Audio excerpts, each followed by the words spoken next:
Саламатсыңар балдар, маанайыңар жакшыбы? Анда биз адаттагыдай эле өзүбүздүн тарбиялык саатыбызды баштайбыз. Сабагыбыздын темасы улуу жеңишке 75 жыл.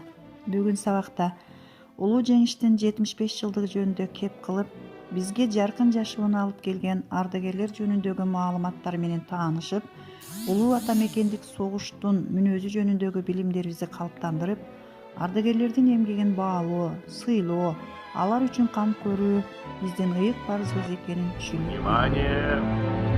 Говорит Москва. Сегодня в 4 часа утра германские вооруженные силы атаковали границы Советского Союза. Началась Великая Отечественная война советского народа против немецко-фашистских захватчиков.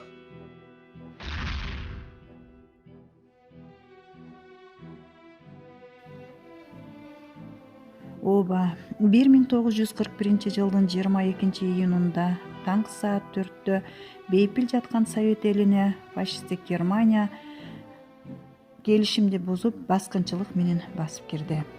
Улуу ата мекендик согуш 1941-45 жылдары Совет элинин фашисттик Германияга жана анын союздаштарына Италия, Венгрия, Румыния, Финляндия, Японияга каршы ата мекендин эркиндиги үчүн адилеттүү күрөшүү болгон. Балдар, силер тарых сабагын окугансыңар. Эмне үчүн 1941 жылдын 22 июнунда башталган согуш мүнөзү боюнча адилеттүү деп аталат? Себеби баскынчылык менен басып кирген фашисттик Германиядан эл жерибизди бошотуп, элдин эркиндиги, бейпил жашоону колго киргизүү максатында гана биздин жоокерлер согушка аттанган. Ооба, ошол мезгилдеги союздук республикалардын бири болгон Кыргыз Республикасынан улуу ата мекендик согушка 365 000 жоокер аттанып, алардын 150 000ден ашууну курман болгон.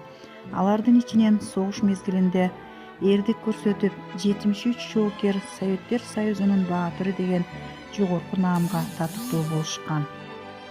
Силер Чолпонбай Төлөбердиевдин, Дүйшөнкул Шопоковдун, Жумаш Асаналиевдин эрдиктери жөнүндө унутпаган чыгарсыңар. Чолпонбай Төлөбердиев өз денеси менен соттун оозун жабып, канчалаган өзүнүн бирге кызмат кылган жоокерлерин сактап калгандыгы жөнүндө узун учкай кеп болуп келет. Ал эми Жумаш Асаналиев 1944 жылдын 24 июнунда Витебскинин айылдарында душмандар менен кармашып болуп учурганда эрдик көрсөтүп курман болгон. Мен силерге эмнени айткым келет? Азыркы учурда Россия Федерациясынын Витебск шаарында Жумаш Асаналиевдин ысмы бир көчөгө ыйгарылып, аны сыймыктануу менен алып жүргөндүгү биз кыргыз журтчулугу үчүн чоң сыймык. Ооба балдар, согуш табаасында калемин курчуткан акын жазуучулар жөнүндө да айтпай кетсек болбостур. Алар Сооронбай Жусуев, Жоомарт Бөкөнбаев, Сүйүнбай Эралиев, Темиркул Үмөталиев, Райкан Шукурбеков жана башкалар элди жерди коргоого үндөгөн мыкты чыгармаларды жаратып, жоокерлерге шык дем берип турушкан. Ал эми орустун жазуучусу Константин Симонов согуш мезгилинде жоокердик газетада корреспондент болуп иштеп, бир канча согуш темасындагы мыкты чыгармаларды жараткан. Дүйнө жүзүн өрт алып, кара жалын каптады, кыяндай агып шаркырап, кызыл кандын акканы. Ушундай апат күндөрдө уяттан уят эмеспи уулуңдун үйдө жатканы. Жартыны бөлүп бирдешкен, жан каныбыз бирдешкен, жарым менен коштошом. Бактылаш, курбу замандаш, баарың менен коштошом. Дүйнөдөн каргап жоготкун, душмандын жолун тоспосом. Элине бүлүк түшкөндө, эр жигит шондо сыналат, кедери элдин кетпейби.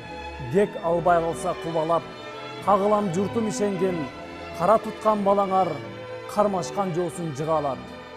Тып-тынч жаткан элиме душман келип кол салды, бейпил жаткан жеримде кандуу согуш башталды. апалар да барышкан, өмүрлөрүн тобокелге салышкан, жолборс жүрөк жоокерлердин жара аттарын тамышкан. Танк алдына тайманбастан барышты. Эл жер үчүн душман менен атышты. Эч тайманбас биздин баатыр аталар элибизге жеңиш менен кайтышты. Ооба. Заманыбыздын залкар жазуучусу Чыңгыз Айтматов дагы көптөгөн чыгармаларында согуш темасына кайрылып, согуш темасындагы мыкты чыгармаларды жараткан. Анда балдар, мен силерге азыр Чыңгыз Айтматовдун Заманчынын жолу повестиндеги Майсалбектин монологун угууну сунуштайм.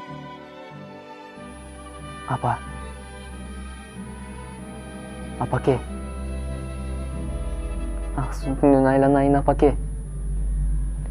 Мен сени кандай адам экениңди билбесем, бул катты жазбайт болчумун. Мен сенин күчүңө, мен сенин акылмандуулугуңа, кайратыңа ишенип, бул катты жазып олтурам. Ошентсе да эмне деп айтып, эмне деп түшүндүрүп береримди билбей, ала кандай болгон ак баракты тиктеп олтурган кезим. Ооба апа, мени туура дээрсиң. Мен буга өзүмө ишенгенде ишенем. Акыр түбү мени туура дээрсиң. Мен согушта жүрүп, элдик көрсөтөйүн деп эч качан эңсеген эмесмин. Мен өзүмдү эң жөнөкөй, эң бир асыл ишке мугалимдикке дайындап жүргөнмүн. Бирок заманым ушул экен. Балдарга тамга таанытып, окутуунун ордуна курал кармап жоокер болдум. Бул менин айыбым эмес. Мына азыркы мектепте окуучу жаштарга менин биринчи берип кетээр сабагым ушул. Аларга берип кетээр билимим да ушул. Апа, мени жоктобогун, апа. Аркасында туягы калбады дебегин, апа. Мындан ары дүйнөдө согуш болбосо, жаңыдан төрөлгөн баланын ыйлаганы ошол мен, апа. Бой четкен кыздардын жоодураган көздөрү ошол мен, апа. Жаңыдан өнүп чыккан дан эгини ошол мен, апа. Ошонун баары мен, апа. Ошонун баары мен. Мен деп билип жүргүн, апаке.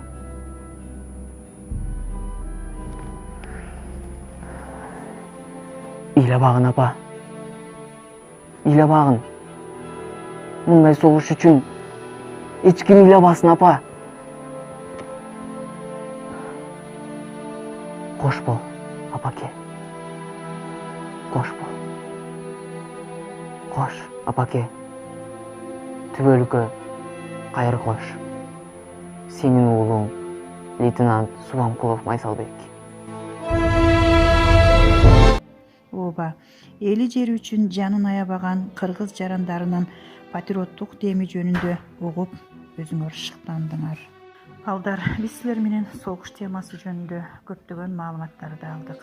Силердин оюңарча согуш бул эмне? Согуш деген өрт болбосо эмне, өмүр күйөт, тилек күйөт демине, гүл түбүнө суу аккандан канагат, жыпар качып, от чачылат жерине. Адамдарга өмүр кымбат жылдары, бейкутчулук бейиш күндүн жыргалы, согуш деген сөз укпасын, айтпасын, эртеңкинин уул менен кыздары деген жакшы тилектер ошолор саптарында камтылган. Жерибизде согуш болбосун. Ооба, ошентип 1945 жылдын 9 майында жерибизде улуу жеңиштин туусу желбиреди. Биздин армия өз жоокерлеринин намыстуулугу, мекенине болгон сүйүүсү жана эркинин күчтүүлүгү менен, ал эми элинин болсо эмгекчилдиги менен ушундай зор жеңишке жетишти деп ойлойм. Балдар, 9 майда биз улуу жеңиштин 75 жылдык майрамын майрамдайбыз.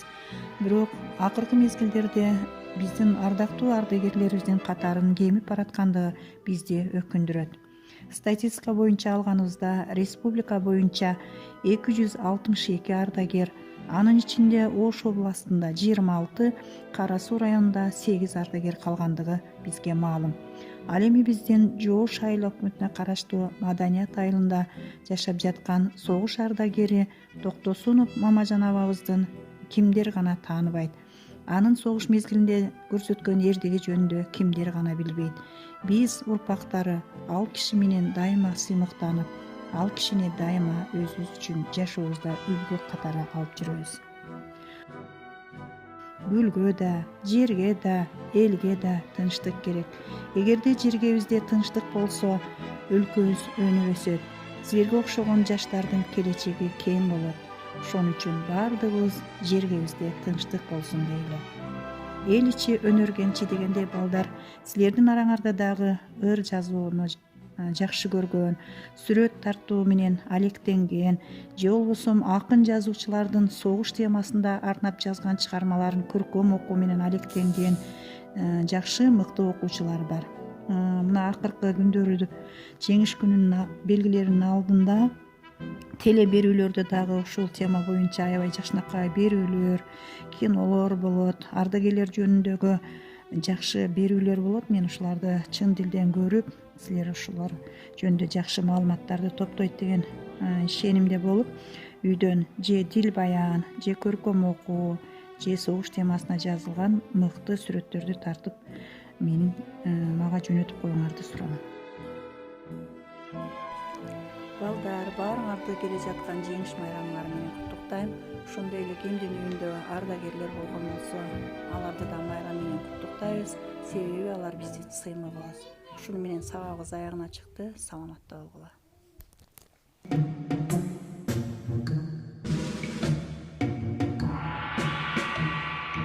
Аттанган туулган жер үчүн, аттанган котман эл үчүн, гүл коюп эске ыйламам,